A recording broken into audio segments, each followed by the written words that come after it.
galera, mais um pós-jogo do Dieguinho de Nova Iguaçu 1, Vasco da Gama 1, sim, Nova Iguaçu 1, Vasco 1. Apesar do jogo ter sido em São Januário, o mando de campo era do Nova Iguaçu. E lembrando que eu falei para vocês no final do vídeo anterior, galera, sem estresse, nem ao céu e nem ao mar, com coisas positivas e nem negativas nesses jogos. O Botafogo mesmo hoje perdeu aí por 2-1 para o Maricá, time que estava na segunda divisão do Rio de Janeiro e acabou de subir, até diminuiu o placar no finalzinho, mas perdeu por 2-1. Botafogo que nos 2 últimos anos sequer conseguiu chegar às semifinais aí do Carioca e teve boas temporadas a nível nacional e internacional, ano passado ganhando aí bastante títulos, tá bom? Sobre a partida, queria falar um pouquinho sobre o nosso treinador e, claro, falar também individualmente a respeito de algumas observações que eu gostaria de comentar com vocês. Só antes, lembrar vocês aí que a Betfair é nossa parceira aqui no canal Futebolaço e é a maior patrocinadora da história do Vascão da Gama. Façam as suas apostas aí na Betfair. Tem rodada do Carioca amanhã, Flamengo e Fluminense jogam. Daqui a mais 3 rodadas o time principal está entrando em campo. Vai ter agora amanhã a final da Copa do Rei, Real Madrid e Barcelona, jogaço aí para tu assistir. Já aproveita, faz tua fezinha no El Clássico, tá bom? Lembrando que ser maior de 18 anos e apostar com responsabilidade. Isso aí não é renda extra, é só um entretenimento para você se divertir. Você pode ganhar, mas também pode perder. Lembrando que a Betfair está com um site novo, betfair.bet.br, já regulamentada e agora com um site brasileiro, beleza? Betfair, parceira do canal Futebolaço. Bom, galera, para começar a brincadeira, queria falar do técnico Ramon Lima.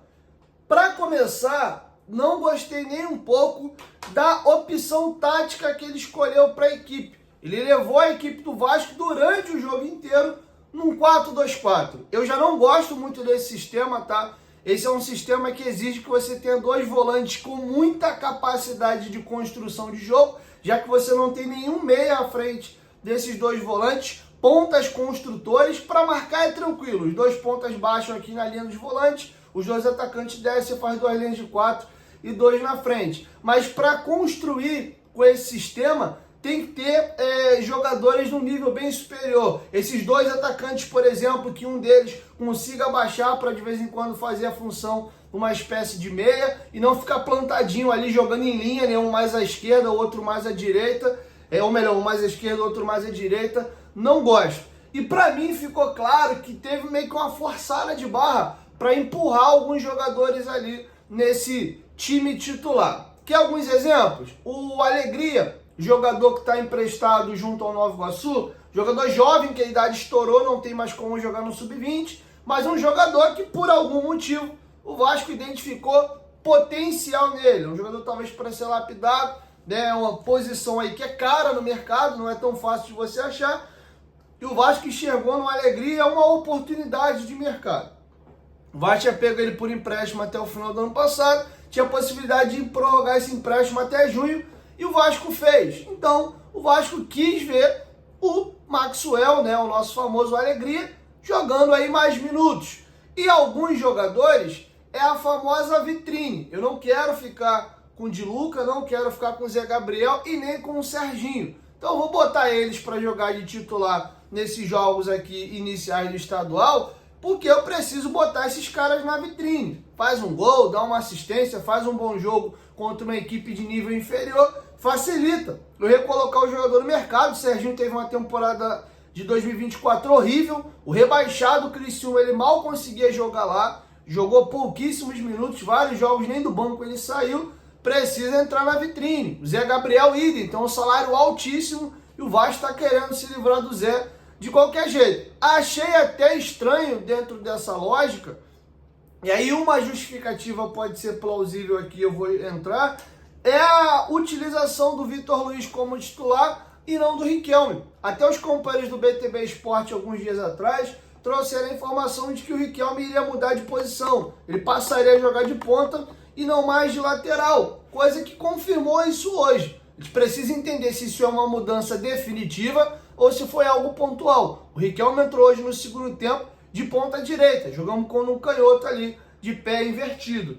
Então, assim, Com isso, ele tinha que empurrar o Zé Gabriel no time, ele tinha que empurrar o Serginho no time, o Vitor Luiz jamais, talvez por falta de opção mesmo, ele foi no Vitor Luiz e o Serginho. E aí o que aconteceu? O Vasco tem o GB e o Bruno Lopes, jogadores em estágios diferentes. O GB é um pouco mais velho, ele é da geração ali do Ryan, um jogador que sempre foi tido como uma grande promessa na nossa base, teve uma lesão gravíssima no joelho, ficou um ano sem jogar, ele se lesionou inclusive no estadual de 2023, naqueles primeiros jogos ali do Carioca, ele teve uma lesão grave de joelho, perdeu a temporada inteira e voltou a jogar no transcorrer da temporada do ano passado. E o Bruno Lopes, que hoje fez um jogo horroroso, o Bruno Lopes é o grande destaque ofensivo do time do Vasco no Sub-20, mesmo ainda tendo idade de Sub-17, já subiu ao Sub-20 e vem fazendo gols pra caramba aí. E aí o que o Ramon Lima fez? Eu vou pegar os meus dois melhores atacantes, vou empurrar eles num 4-2-4, eu tenho que meter o Serginho no time de alguma forma, e também o Alegria. Os dois jogam na mesma posição, de ponta esquerda. Ele deslocou o Serginho para a direita, botou a Alegria na esquerda, e aí ele deixou um buraco no meio e fez ali a frente da área com os dois cascudos que o Vasco ia botar para frente, Zé Gabriel e de Luca. Tinha um buraco aqui no setor central do campo, o Vasco com dois atacantes um pouco sem função, porque essa bola não chegava tanto.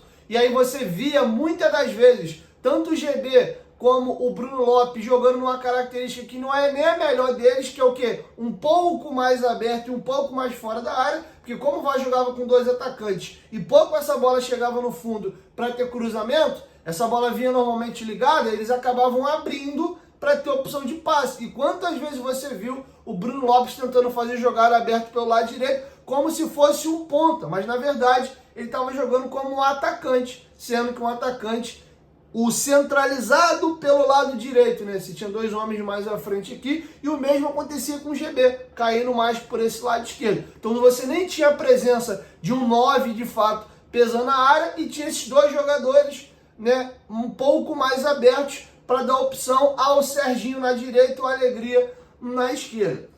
Então por aí eu já começo a reclamar e não gostar da escalação. E eu queria saber se isso tem um dedinho do Carille ou não, e eu explico. Porque o Carille já falou na entrevista coletiva e também naquele papo informal com a imprensa no dia que o elenco se representou e teve a coletiva do Paulinho, que ele vê nesse elenco do Vasco, não esse time que foi a campo aí, mas o principal, a possibilidade sim de jogar num 4-2-4.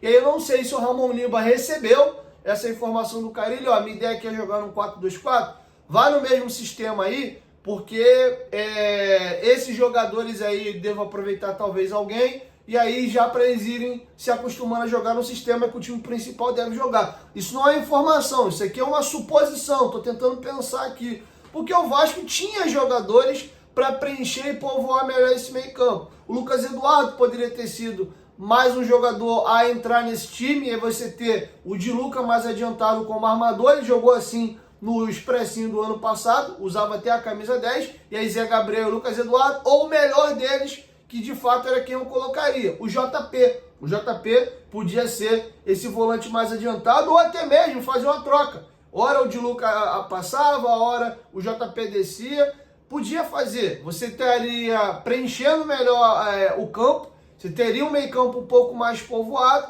mas aí você teria que abrir mão de um dos dois atacantes, ou o GB ou o Bruno Lopes, teria que ir para o banco. E aí ficava o Serginho na direita, o Alegria na esquerda, e tudo bem. E não foi isso que aconteceu. Então o Vasco era uma equipe que tinha muita dificuldade de construir, de criar um buraco no meio campo e muita jogada esticada. A bola não transitava entre os setores. O volante já achava o ponta lá aberto, ou essa bola já ia direto para esse atacante, né, um mais à direita, um à esquerda. Sendo na direita o Bruno Lopes, e na esquerda o GB, e o time ficava pouco com a bola. O Zé Gabriel tem uma saída de bola pobre, fez um jogo muito ruim hoje, diga-se de passagem, e o Vasco com uma enorme dificuldade de criar. Um jogo tecnicamente bem ruim, tanto é que eu anotei aqui chances de gol. O Paulinho, um chute de fora, que ele até entrou bem na entrada da área ali, mas acabou chutando fraquinho, com 4 minutos. O Alegria, tem uma jogada que o GB tenta o passe, a bola volta nele, ele acha o Alegria, ele poderia ter dominado para finalizar, ele tenta chegar chapando, isola a bola, e aí o gol do Vasco vai sair aos 40 minutos no lance de mera sorte, que eu já vou explicar. Do lado do Nova Iguaçu, teve uma jogada com 8 minutos, um chute de fora sem perigo, que o goleiro Pablo fez a defesa com tranquilidade, e o João Pedro, né, o camisa 10 do Nova Iguaçu, bateu uma falta com perigo aos 18 minutos, e foi isso. Chega o fatídico lance do gol do Vasco, do Paulinho, é uma jogada onde o Serginho, que esse tem uma estrela enorme quando atua em São Januário, até o uso errado dele dá certo.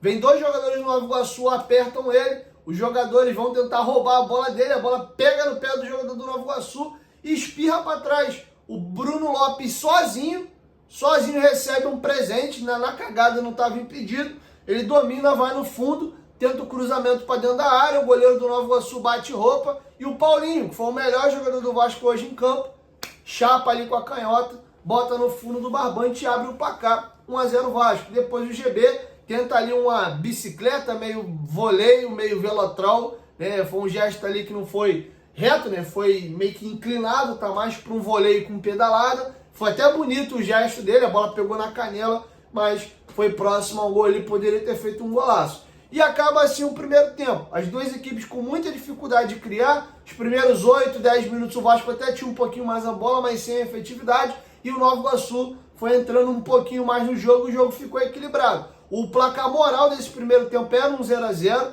Nada de importante aconteceu no jogo, mas para nossa sorte, literalmente sorte, no lance bem ocasional ali, a batida de cabeça da zaga do Nova Iguaçu, a bola sobrando para o Bruno Lopes, o goleiro batendo roupa para frente da área, o gol do Vasco saiu. Vem o segundo tempo, o Vasco não mexe, volta com a mesmíssima formação, com os mesmos jogadores. A primeira alteração do Ramon Lima é com 22 minutos. O Nova Iguaçu tem um pênalti mal marcado com 5 minutos, que o VAR corretamente chama, e aí é anulado. E o Vasco começa ali a entrar num marasmo. O segundo tempo do Vasco é de um time descompromissado, sem vontade, passeando em campo. O Nova Iguaçu sem conseguir criar muita coisa, mas um pouquinho mais organizado. E a impressão que eu tive foi de um time com um pouco mais de fome. Não sei se teve a ver um pouquinho também com a questão do placar, né, de estar perdendo e tal, mas o Nova Iguaçu meio que atabalhoado, mas pelo menos tentava, mas sem perigo. Teve esse lance aí com 5 minutos do pênalti anulado, e eles fazem um gol num lance bobo, um escanteio batido, a bola vem fazendo um pouco de curva, ameaça cair no meio da área e vai abrindo para o segundo pau, o Pablo nem sai e também ao mesmo tempo fica, o Sidney cabeceia em cima do Pablo, era só ele levantar a mão, cabeceia ali, acaba fazendo um gol. O goleiro do Vasco poderia ter feito algo melhor, tanto saindo do gol, como na hora de fazer a defesa. Deu uma cabeçada que não foi nem com tanta força no meio do gol. O goleiro do Vasco aceitou e o Nova Iguaçu empatou. O Vitor Luiz, que já é um jogador de baixa estatura, ficou com 2 jogadores do Nova Iguaçu, o time todo mal postado. E assim saiu o gol do meu Laranjinha da Baixada, local que eu resido com muito orgulho. Mandar inclusive um abraço aí para toda a diretoria e parabenizar o Nova Iguaçu, que inicia mais uma vez aí tirando ponto de uma equipe grande. E aí depois o GB faz uma jogada linda, com 21 minutos, finge que vai para dentro, corta para fora, finge que vai para fora, corta para dentro e dá uma pancada. Com perigo, tinha até uma cabeçada, que a bola vem da direita, o Serginho raspa, a bola passa ali com um certo perigo e acabou. O menino do Vasco entrou ali com 40 e todos, o último lance do jogo tentou um chute de fora da área, o Riquelme, né, Avelar, a bola passou com um pouquinho de perigo. E foi isso, cara. O Nova Iguaçu tem um escanteio, o jogador cabeceia sozinho com 24 minutos. Para nossa sorte, a bola vai por cima. E o Lucas Cruz, essa jogada assim, a bola enfiada, vem um corta-luz. O Lucas Cruz acompanha o cabeludinho. Ele domina bem na entrada da área, vai chapar, tira demais e coloca a bola para fora. Jogo chato, segundo tempo assim, de dar câimbra nas vistas. Que jogo ruim, cara. Que jogo horroroso, meu Deus do céu. Não vi a hora de acabar o jogo. O Ramon Lima fez algumas substituições, com 22 ele faz 2 trocas e tomou a primeira vaia da temporada aí. Ele tira o Serginho de Luca, bota o Riquelme e o JP. Gostei da entrada do JP, o primeiro lance dele já dominando a bola, girando, saindo do meio de 1 de 2. Você vê que o JP tem qualidade, mas num buraco danado, meio que sozinho, o time também entrou num marasmo danado. O Riquelme, muito preocupante a situação dele. É um jogador que já não é mais garoto, já está com 23 para 24 anos de idade, está aí a princípio mudando de posição. Alguém que vem tão queimado das últimas temporadas e precisa tanto aparecer, fez um jogo assim meio indolente, parecia que estava assistindo um jogo de dentro de campo. Era um jogo que o Vasco tinha pouca bola, mas pô, volta mais para marcar, incomoda, pede, chama a responsabilidade, pede a bola, assim, no manhaca. Não gostei muito do jogo do Riquelme. Com 30 minutos, tem mais 2 substituições, sai o Zé Gabriel, entra o Lucas Eduardo, sai o Bruno Lopes, que fez um jogo muito ruim para a entrada do Andrei. E aí vem as primeiras vaias da galera com 22 minutos, porque o Serginho, nosso herói lá de 2023, pelo menos era o jogador mais lúcido da equipe, ele e o Paulinho. Eram os jogadores que conseguiam minimamente fazer alguma coisa. O Serginho puxava o contra-ataque, sofria uma falta, de vez em quando ele abria um passe, ele achava o Paulinho passando, saía alguma coisa. A substituição do Serginho, além de você tirar o jogador mais efetivo do time do meio para frente, você matou o Paulinho, porque o Paulinho ficou sem companhia, né? O Riquelme entrou ali, fez uma partida bem apagada, o Paulinho apareceu mais até defensivamente do que ofensivamente, ele ganhou alguns duelos, roubando bola até e sofrendo falta, e foi isso, cara. E aí, para pegar individualmente aqui, pra gente encerrar, até não merecemos um pós-jogo muito longo do Expressinho, observações.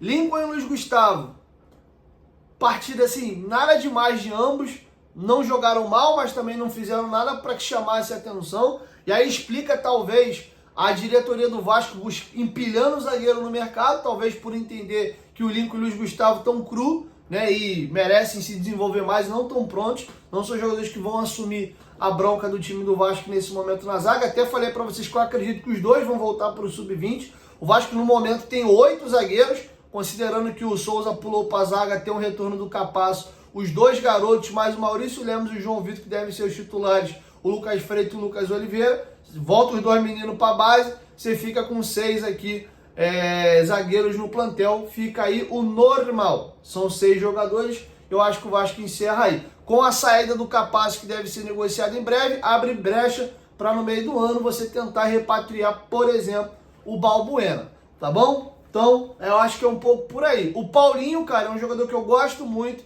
ele é tido como uma das principais promessas do Vasco. Infelizmente, ano passado ou retrasado, ele teve uma fratura no braço, perdeu um tempão da temporada, mas é um moleque de velocidade, habilidade, ele vai para dentro, tem bom cruzamento, faz gol, defensivamente não é um bonde. Hoje a gente viu inclusive ele roubando algumas bolas ali, é um moleque com vibração, pisou na área hoje, fez gol, é um jogador que nessa temporada, dependendo desse início de estadual, pode ser perfeitamente incorporado ao elenco principal e fazer como o Vasco já tem na lateral esquerda.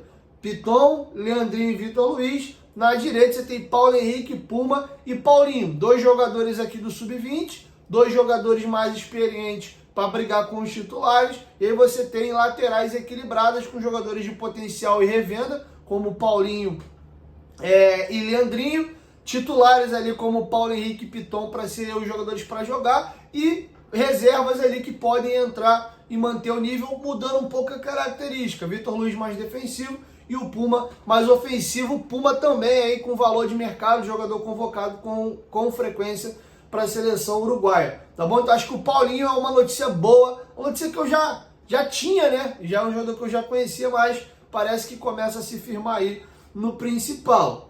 Demais, cara. Eu acho que o que dá para tirar de positivo desse jogo é isso. Tá? O GB é um 9 com qualidade, ele tem drible curto, ele sabe enfiar uma bola, só acho que o GB precisa de um pouco mais de, não é nem mobilidade, é um pouco mais de velocidade na tomada de decisão. Parece que ele é um falso lento, ele não é lento, ele tá sempre dando uma penteada na bola, né? Ele fica naquele canal 100 de vez em quando, mas é um jogador que tem drible curto, sabe dominar a bola, fazer uma parede, sabe fazer gol, tem boa estatura. Inclusive, eu já falei isso aqui algumas vezes, pelo menos na base, a galera tinha muito o Ryan como badaladão, o cara que arrastava, fazia gol pra caramba, mas eu sempre botei mais firmeza no GB, porque eu entendi que ao chegar ao profissional, o GB poderia ser esse 9 com qualidade e de repente mais fácil aí de engatar. O Ryan joga mais de segundo atacante, eu não gosto dele de ponta, porque a fase defensiva ele não faz,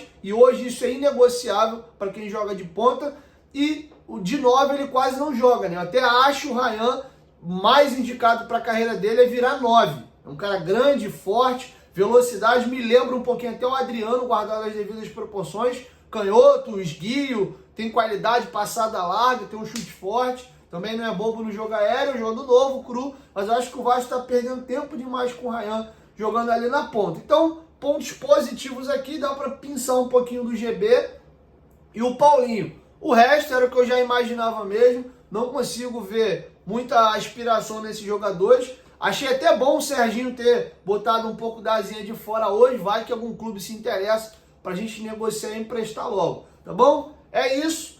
Assim nós vamos encerrando o nosso pós-jogo. Não gostei nem um pouco da apresentação do Vasco hoje, mas já era algo esperado. E deixei claro para vocês.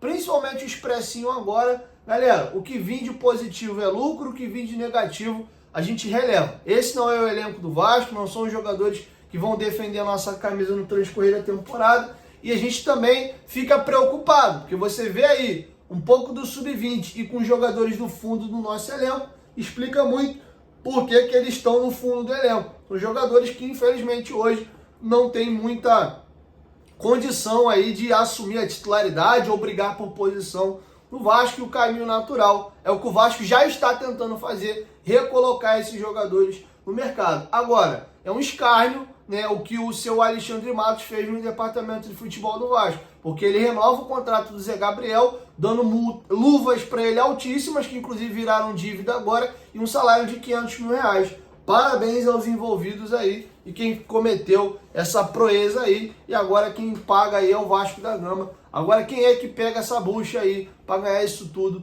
mensalmente? 1 ano de contrato.